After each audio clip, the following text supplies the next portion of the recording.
Let's bring in U.S. Congresswoman Debbie Wasserman-Schultz, a Democrat from Florida. Keeping the air lively here, Congresswoman. You're one of my favorite people in this show.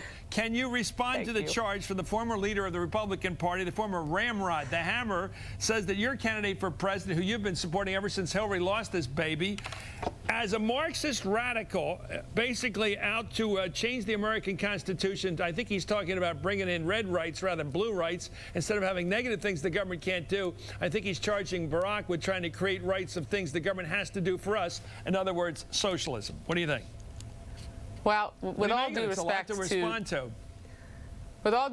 Tom DeLay, I think we do have to consider the source. I mean, we're talking about someone who just made those comments that left the Congress in disgrace and presided over the biggest culture of corruption that's ever hung over the Capitol of the United States House of Representatives. So, you know, we are in the process of moving this country. Huh? Is that how you speak? It is with all due respect.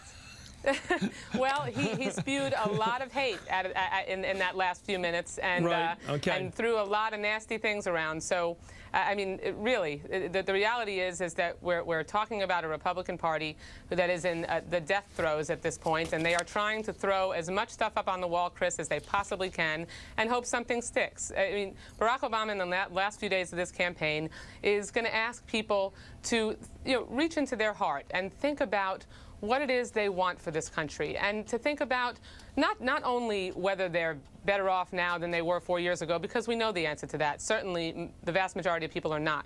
He's going to ask people before they vote to think about, based on their choice, whether they will be better 4 years from now. And that's the decision that people need to make. People know that we need to turn this economy around, and John McCain really has been incredibly erratic on the economy. They know we need to bring our troops home from this misguided war in Iraq and set a timetable for withdrawal, and John McCain thinks that we should pursue whatever his definition of victory is. They know we need to wean ourselves off our dependence on foreign oil, and John McCain wants to give $4 billion in tax breaks to the oil industry. So, you know, stop the ride we want to get off. It is time to move this country in a new direction.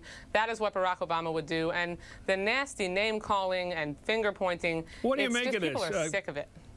Congresswoman, you're younger than me by many decades, and I just want to say, what do you think of people calling your party socialist, communist, sometimes suggestions of anti-Americanism, radical? We've just heard it now. Marxist, we've been hearing now from from the senator from Florida, Martinez, now comparing the Democratic candidates and party to Castro's communism in the Cuban community. A lot of brickbats being thrown out there, and yet I look at the latest poll, just comes out from Time magazine tonight, which shows that Florida, 4% advantage for your party. You're moving up. I guess Sarah Silverman's making her mark down there with the schlep, and the word's getting out.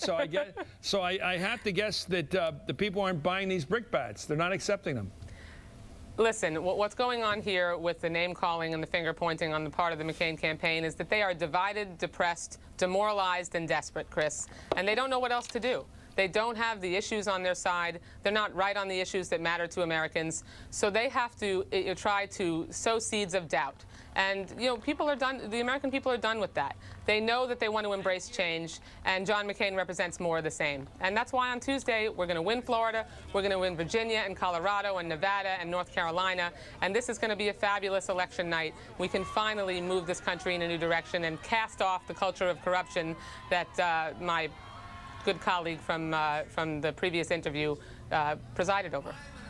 With all due respect. Thank you very much, U.S. Congresswoman. With all due respect, Debbie, yes. I love that phrase. Debbie Wasserman-Schultz. I mean that in the most affectionate way, Chris. Okay, well said. Thank you. Coming up, Republican candidates down